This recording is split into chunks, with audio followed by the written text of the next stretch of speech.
Hello and welcome to the Jake Gilbert Show, your chance to hear the thoughts and comments of the head football coach of the Little Giant program. And Coach, you doing anything special Saturday? Let me check my calendar. I was checking mine. I was thinking I might go to the Bahamas this weekend, but I think there's a football game here at Little Giant Stadium that we'll talk about here in just a little bit. But there was also a football game last Saturday, last regular season road trip for your Wabash squad. Little Giants went to Oberlin, Wabash with a victory, 42-13. You took a lot of guys, and most importantly, every single person that made the trip, with the exception of TJ Alexander, who wasn't dressed. So we knew TJ wasn't going to play, but everybody got in, got some significant time on the field, and got a chance to show what they can do in a football game against an opponent. It was really a good result. Your son, Jackson Gilbert, threw 3 touchdown passes. Eli Thompson caught a couple of touchdown passes for his first touchdown reception of his career. Cooper Rudolph also got his first touchdown reception. Brand Campbell played the first quarter, threw a couple of touchdown passes. Gavin Rupert with an interception, yet another interception. Defense played extremely well. We had 2 more block kicks on special teams. We now lead the nation in that. Those 2 block kicks actually tied the school record for block kicks in a season. So add any this week, and we've got the new record. But just talk about that game, and we apologize, no highlights, but we had a lot of stuff going on this week getting ready for a football game. But just talk about that game and what it meant to be able to see all of those players on the field. Very proud of our team. You know, we took 17 O-linemen. We took close to 20 defensive linemen. You know, we wanted to play lots of guys and give them an opportunity. So many guys got their first varsity action. Some guys made their first varsity play, like you mentioned the touchdowns. Gage Gole had another interception as well as Gavin. So some of our 1s and 2s played very, very well. Was excited about that. Jackson was excellent. Like you said, Eli getting a couple touchdowns. Happy for Junior Orlando, played real well at left guard. Luke Perica has really come on recently, and I thought he played great, along with Christian Lopez at inside linebacker, Tanner Crouch at Sam. A lot of great contributions. Yeah, so very happy to see so many guys get to play, but then so many guys play well. And I thought that we competed the whole time. There was no digression where, okay, now that these guys are in, I'll have a seat. Or, you know, I felt like regardless of who was in the game, I think the effort was the same. I think the camaraderie and the focus and the sportsmanship, all of those things were the same. And we coached it the same. And so I was proud of our staff. And I was proud of our guys. We really enjoyed the trip, but in addition to that, I just thought we played some pretty good football for the most part. Made a couple mistakes, obviously, but all of that playing time for our freshmen will set them up for much more success next year. So very happy about the overall result. How important was it for the guys to come out? I mean, there really was an attitude of, we're going to treat this like a regular football game. And it wasn't. You know, you're playing 12-minute quarters. You know the numbers are just not there for Oberlin, that it's been a tough go for them. But, you know, we talked about it last week on the show, and we'll say it again this week. You know, hats off to them, because those 31 guys that played in the game for Oberlin, they were playing football every single second and were playing to win. So it was a good competitive game from that standpoint, that your opponent was giving you everything that they had. So how important was it for your team to go in with that same attitude of, we're going to treat it like it's a 0-0 game and we're going to play that way for all 48 minutes? Well, you know, we respect the game and we respect Oberlin. I told our guys, I mean, gosh, if you respect any opponent, these guys are out here playing both ways. Mm-hmm. And think how much they must love football. And they're doing the best they can with the numbers they have. I think Coach Pont's a good guy and does a good job and is working his butt off. They're working a lot harder there than we probably are here. So we wanted to make sure that, you know, we respected the game, we respected our opponent, we played the way we're supposed to play, but then we cycled several players through, and we certainly would not want to do anything. You know, this is my 22nd year as a head coach. I've never had a team score 60. Now, usually that's because we're not good enough, but we wanted to make sure that, we kept the game within range and played lots of guys, like we said, but how we played was going to be the same across the board, the same standards and expectations when it came to blocking and tackling and focus and penalties and turnovers and all those things. So I was very proud of our guys overall. I thought the focus was good. We were able to give our starters 3 to 4 series, depending on what side of the ball they played on, and they took it very seriously. And then our twos did a great job as well, and then we got a lot of guys in the game as the game progressed. Again, that was the 42-13 victory over Oberlin on Saturday, and that sets you up for this week. And you don't have to say a lot about this week. The 131st Monon Bell game, Wabash and DePauw. And this, realistically, we were talking about this as we were getting set up for the show. This is if you looked at this like the men's Division I basketball tournament, this is those 4 games in Dayton, Ohio. This is a play-in game. The team that wins Saturday, all the projections say, is in the NCAA Division III playoff field. The team that loses Saturday most likely is headed to Canton to play in the Open Doors Bowl. So no matter what happens, all these teams are going to continue their season next week. And as much fun as we had at the Open Doors Bowl last year, I know the goal is to bring the Monon Bell back and to be in the NCAA Division III playoffs. We haven't spent a whole lot of time thinking about anything beyond this week.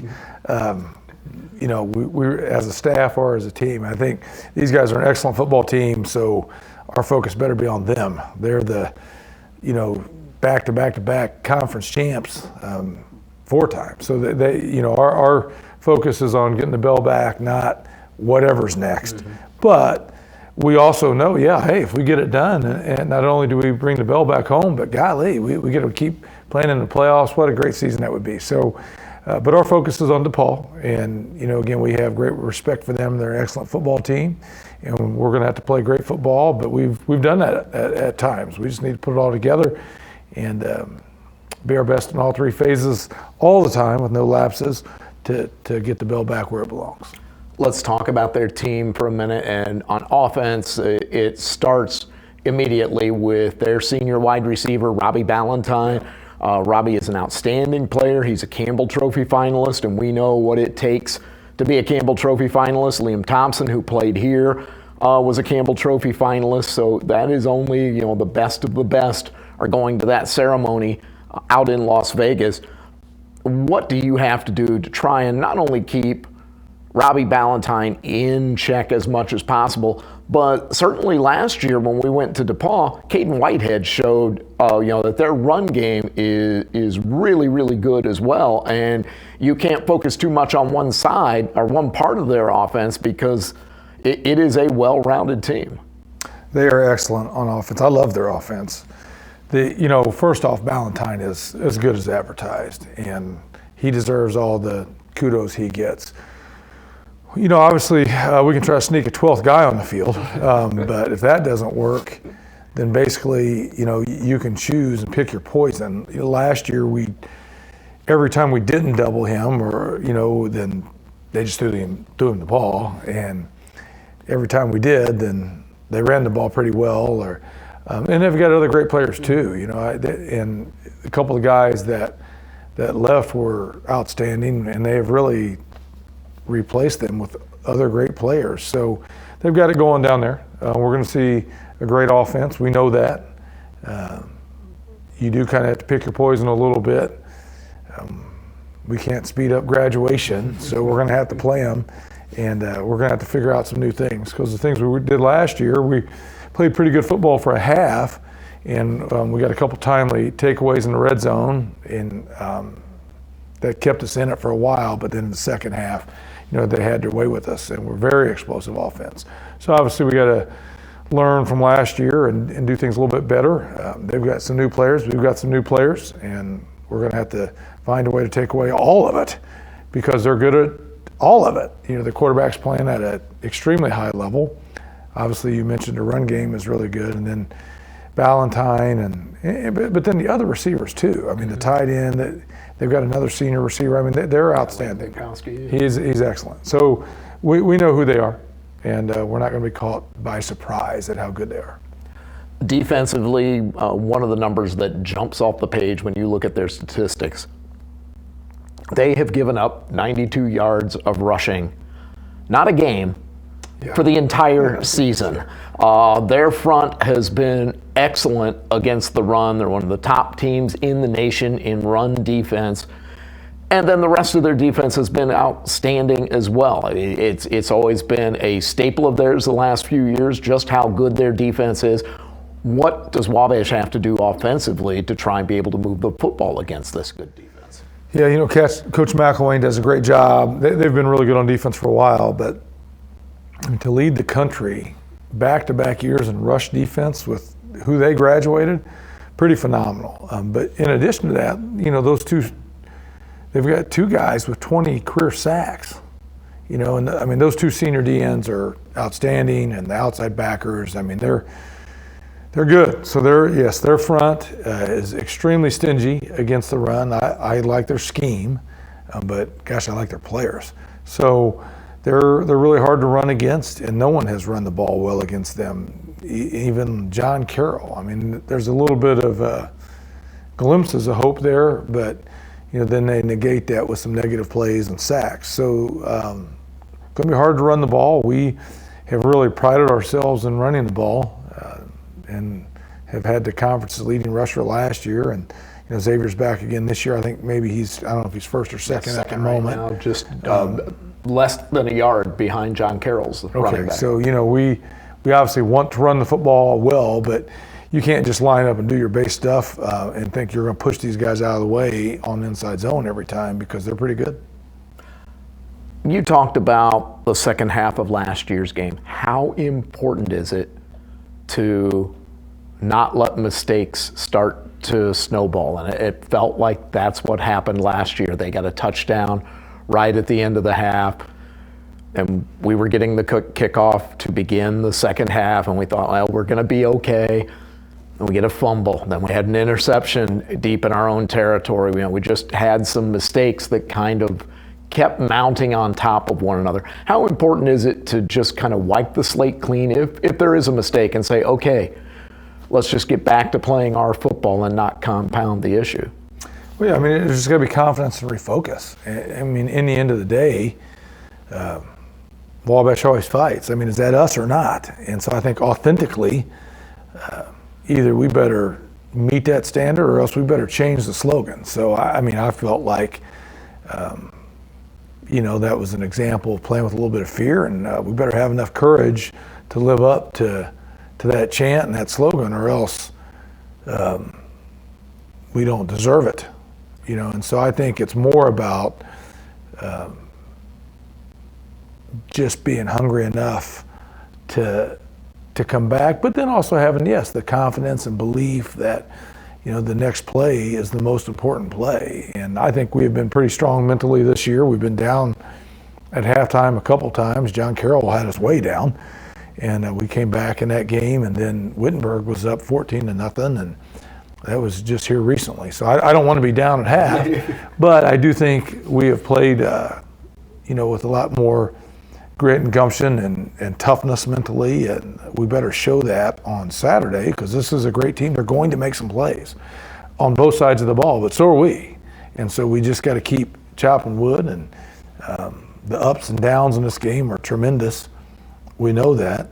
Well, we better find a way to play the next play over and over and over, regardless of what happens the play before. I want to fast forward to Saturday at about 4 o'clock. This game comes to an end, whatever the result may be, but there's something that you've really been stressing since you took over as the head coach when thinking about this game, and it's how important it is to you, how important it is to Coach Dietz at DePauw, and to your players, to the DePauw players, to be able to, when that clock hits zero and the final, you know, score is tallied and we've got a winner of the Monon Bell, that your two teams can go across the 50-yard line and shake hands, and the winner can congratulate the loser can congratulate the winner on a game well played before any of the fans come onto the field to then celebrate with the team that wins the Monon Bell. Can you talk about how important that is, how you want the fans to be able to respect that? Some of the things we put in this year with the 10-minute cool down period before we open the gates to allow fans down on the field. I mean, how important is that for you and this Wabash football team? It doesn't, for the people that love Wabash, just give us a few minutes. The dignity of competition. So it's not about them, it's about anyone we play. We want to teach great sportsmanship here. Our guys should line up and shake their hand. There's no love lost here. We're not BFFs. We know that. But regardless of the outcome, I think we should demonstrate the gentleman's rule here at Wabash College, and we should show great sportsmanship, and then we should have a few minutes. So whether it's the elation and joy of victory or just the humbling agony of defeat, these guys that have sacrificed so much for years just deserve a couple minutes to be together. We can pray together, get any instruction, bring it all together, hug and love on each other for a minute, and then we can have everybody out there. I want everybody out there. But we just need a few minutes to close ranks with each other. The guys who have actually put in the blood, sweat, and tears for years leading into this moment. So, and plus we want, a safe, orderly post-game. So it doesn't matter what they do. I don't want any excuses about, DePauw, they treat us like this. Who cares? We're in control of our actions and our behaviors. And so I want our fan base, our students, our alumni, our players, our parents, to just be first class. We're not going to win a national championship, a conference championship, a bell game, or anything if we're not. So, let's hold ourselves to the highest possible standards. Give the teams a few minutes to shake hands, move on, and then everyone is welcome to come onto the field and show their best behavior. Thank you, Coach. And again, we want you to come and cheer for Wabash, cheer for your Little Giant football team, but give them that opportunity after the game to wrap up from a hard-fought afternoon on the gridiron before you come down and, as we said, hopefully celebrate with a good 300-pound trophy after the game on Saturday. These seniors deserve the time with each other. A few minutes is all we're asking. So don't be selfish and run out on the field until they let you in. Thank you. Game time is 1:07 with the kickoff. The broadcast will begin at 1 o'clock. The ISC Network, Greg Rakestraw, Brad Wakamerka, Steve Hoffman will have the call with Kelsey Casper on the sidelines. If you don't have a ticket to the Monon Bell game, you won't be coming on Saturday. The game is sold out. All we have left are about 9 parking spaces and 3 or 4 RV spots. So you can go on the website if you still need a place to park, and you can buy one of those. But that does not come with tickets. If you don't have your ticket by now, you will not be watching the game live in person on Saturday. But we do hope you will join us on the ISC Network. There's a link to that on the Wabash website. You can also watch it on the Wabash website at the usual Wabash College Video Network. We'll have a copy of that stream. I know DePauw will also have a copy of the stream on their site, and we want to say hello to all of the watch parties around the country, and you've received information on how you can be a part of the broadcast, on how you'll be able to possibly be shown on the broadcast from your telecast viewing site. So we hope you'll join us on Saturday. Coach, as always, best of luck. Let's bring home the bell and make it a great Saturday. Ding, ding. Wabash always fights. Ding, ding, indeed. This has been the Jake Gilbert Show, your chance to hear the thoughts and comments of the head football coach of the Little Giant program, and we will talk to you next week.